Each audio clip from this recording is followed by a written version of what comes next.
Bonjour, je suis Laurent Savard, comédien, humoriste et papa d'un enfant autiste. Enfin, un enfant devenu grand, un ado. Mais aujourd'hui, je suis pas là pour vous faire rire. Non, non, non. Je suis là pour soutenir la coordination handicap-autonomie, qui veut dénoncer la situation d'urgence des usagers des services prestataires à domicile. Alors, je vais vous lire un témoignage rendu anonyme d'une personne handicapée accompagné par un service d'aide à domicile déficient. Si ma vie doit se résumer à me faire manger, laver les fesses et dormir, elle ne présente aucun intérêt. Ayant 6 heures de PCH quotidienne, j'ai besoin d'un service d'aide et d'accompagnement à domicile en mode prestataire, réactif, qui s'adapte à mes besoins horaires variables et surtout qui me propose un nombre limité d'intervenants qui connaissent parfaitement ma situation et les besoins.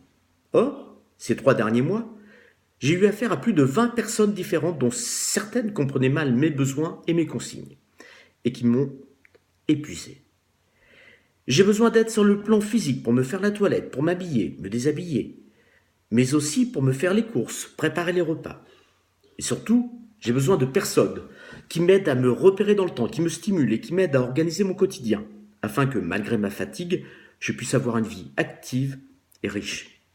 Le matin, la galère peut commencer par une auxiliaire qui n'a pas les clés et qui nécessite qu'endormi, je vienne lui ouvrir la porte, puis que je lui explique comment préparer mon petit déjeuner. Cela donne vite envie de se recoucher. Puis, ça continue par la mise des bas de contention, opération extrêmement douloureuse, pour laquelle il est assez facile de montrer comment faire, mais beaucoup moins d'expliquer clairement. Alors si la personne ne pige pas rapidement, qu'elle me fait mal, je peux vite m'emporter. Pour la toilette et l'habillage, j'ai mes propres méthodes, toujours pour éviter de trop me faire mal. Et là aussi, expliquer avec des mots ce que je ne peux pas montrer par moi-même devient vite insupportable. Par la faute d'intervenants inhabituels, ces dernières semaines, j'ai plusieurs fois oublié de prendre mes médicaments. Mon courrier a été oublié pendant plus d'une semaine dans ma boîte aux lettres, et l'autre jour, l'auxiliaire a oublié de m'habiller en partant. Résultat, panique au moment de partir.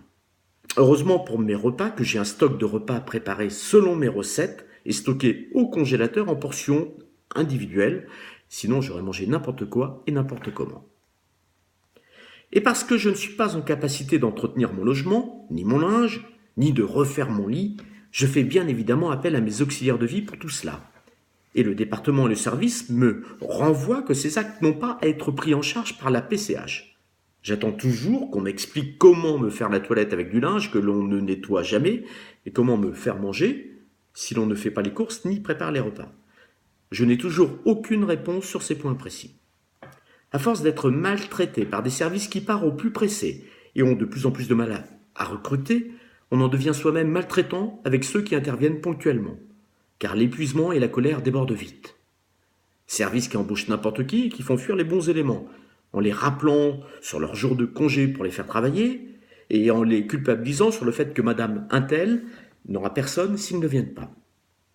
Services qui font intervenir les mêmes personnes très tôt le matin et très tard le soir, conduisant les personnels aussi à l'épuisement. Mais il serait trop facile de tout mettre sur le dos de ces services quand on sait que l'État accorde un tarif PCH très largement inférieur au coût de revient moyen des services prestataires personnes handicapées, et que les départements qui sont autorisés à tarifier le font généralement avec des tarifs aussi inférieurs au coût de revient. Voilà. Témoignage édifiant.